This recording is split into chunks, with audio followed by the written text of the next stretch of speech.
sesajen misalkan. Sesajen, Kiai melihat ada orang sesajen, nasi sekepel, ada bawang merah, ada cabai merah. Ditanya oleh Kiai, apa ini?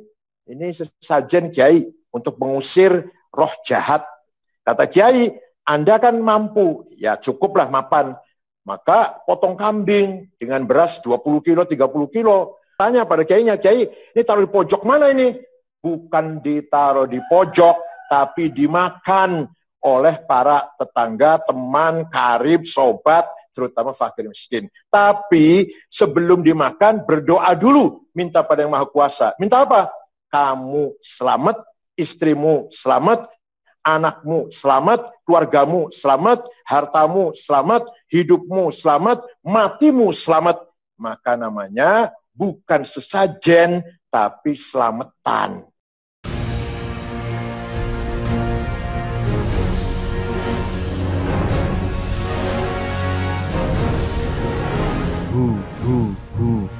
Allah.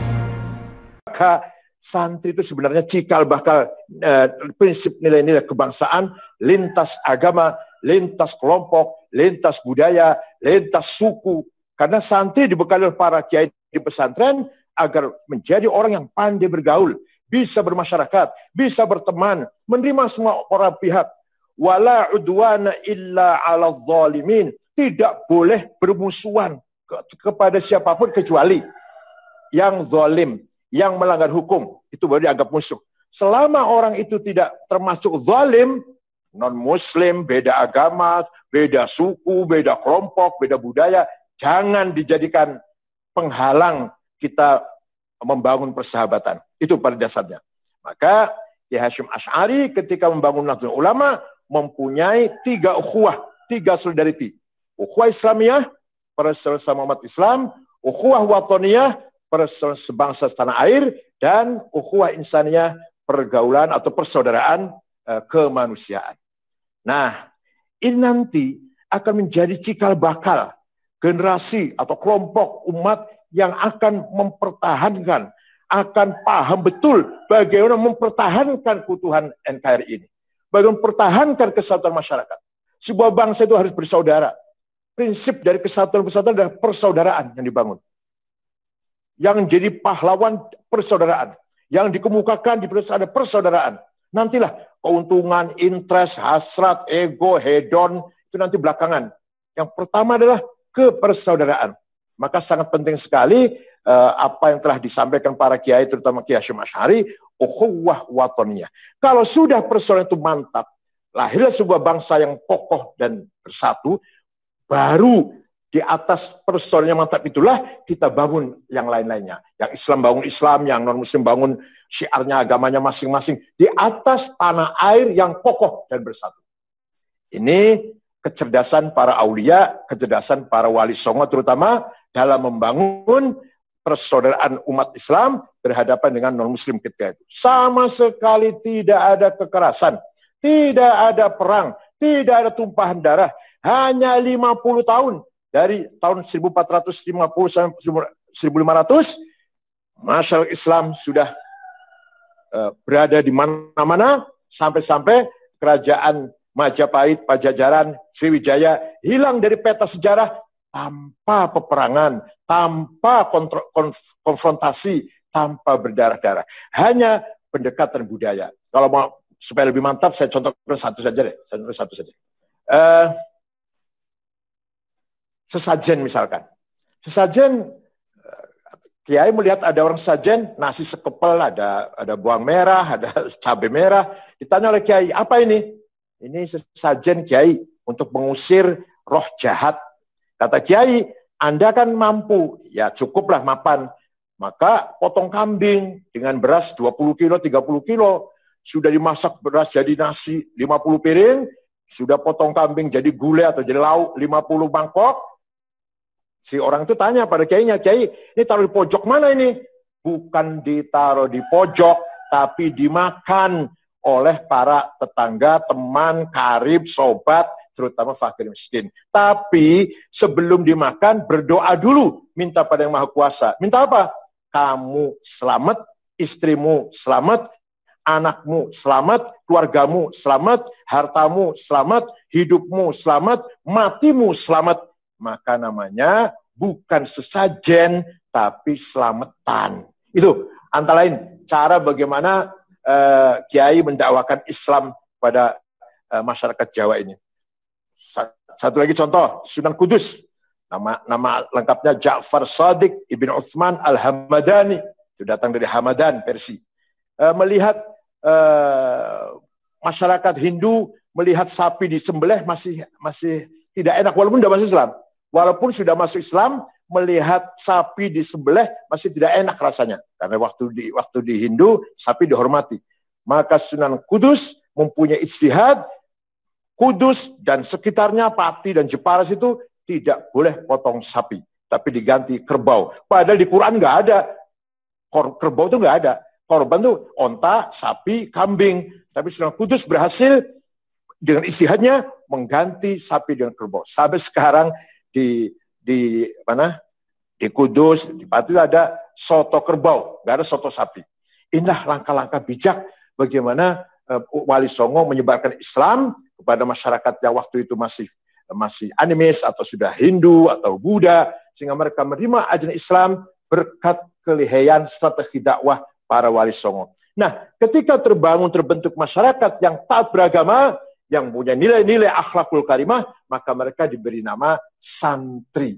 Oleh karena itu, sejak dulu sampai sekarang, santri memiliki tipologi, memiliki ciri khas, yaitu masyarakat umat Islam yang menjalani agama dengan baik, dengan benar, taat beragama, berakhlak mulia, dan hormat pada kiai, pada guru, pada masyayikh. Nah, tahun belasan, apa tahun 16 atau tahun 17 lah.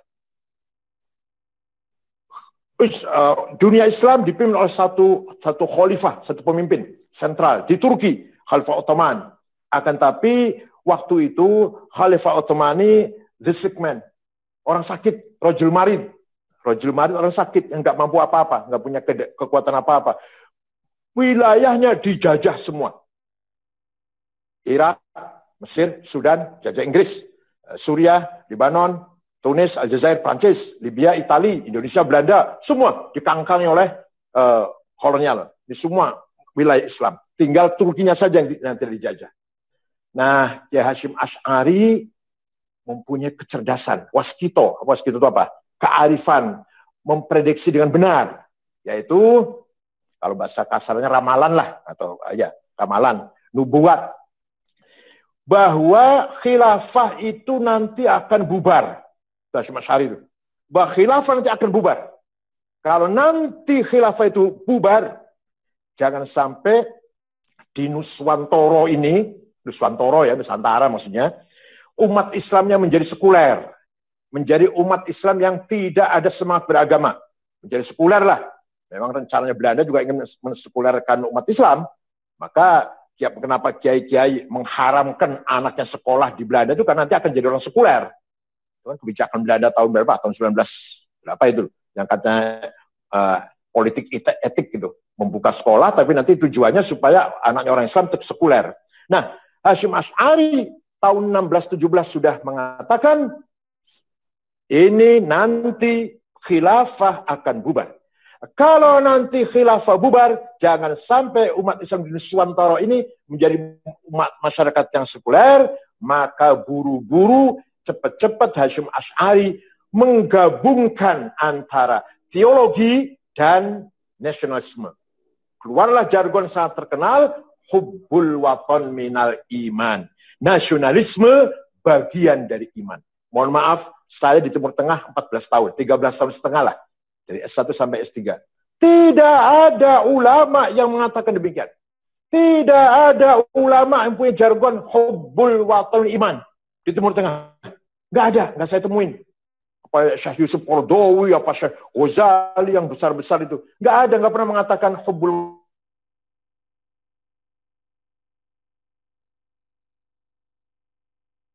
bahwa nasionalisme itu bagian dari iman, bagian dari teologi, bagian dari iman kepada Tuhan.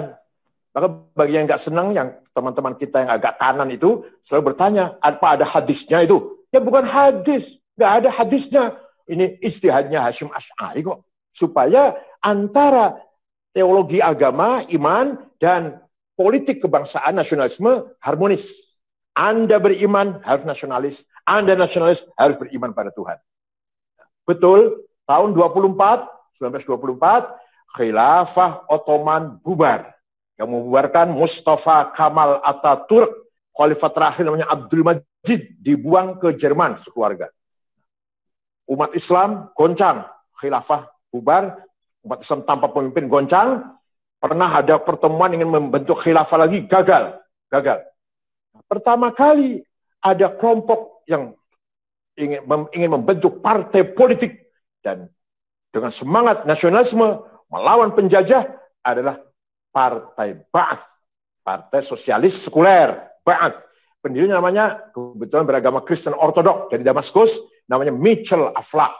Mitchell Aflaq mengkader pemuda-pemuda Arab agar dengan semangat nasionalis agar melawan penjajah. Dari Irak misalkan Hasan Bakar nanti akan punya anak buah yang hebat, Saddam Hussein, Tohes Ramadan, Tariq Aziz dan seterusnya. Dari Syria Abdul Karim Qasim nanti akan diteruskan oleh Hafid Asad, Abdul Halim Khaddam, Mu'alim Sayyid. Dari Mesir Zakaria Muhyiddin akan punya anak buah Muhammad Najib, Jamal Nasir, Anwar Sadat. Dari Aljazair bin Bella, Harib Boumediene, Azz Bouteflika, Shadli bin Jadid. Dari Tunis Habib Bourguiba. Dari Sudan Ja'far Numeri. Itu semua aktivis-aktivis Partai Ba'ath, nasionalis, sekuler, sosialis. Qaumiyah, Ishtirakiyah, Almaniyah. Tuh. Kemudian umat Islam tahun 36-37 membentuk partai politik namanya Ikhwanul Muslimun. Islam mempunyai partai politik untuk mengimbangi partai yang sosialis tadi sekuler, tapi tidak radikal sebagai pengimbang, yaitu dibentuk oleh Syekh Hasan Banna, seorang ulama yang moderat, ulama besar, asli Maroko tapi keluaran Al-Azhar. Walhasil itu pertama kali begitu.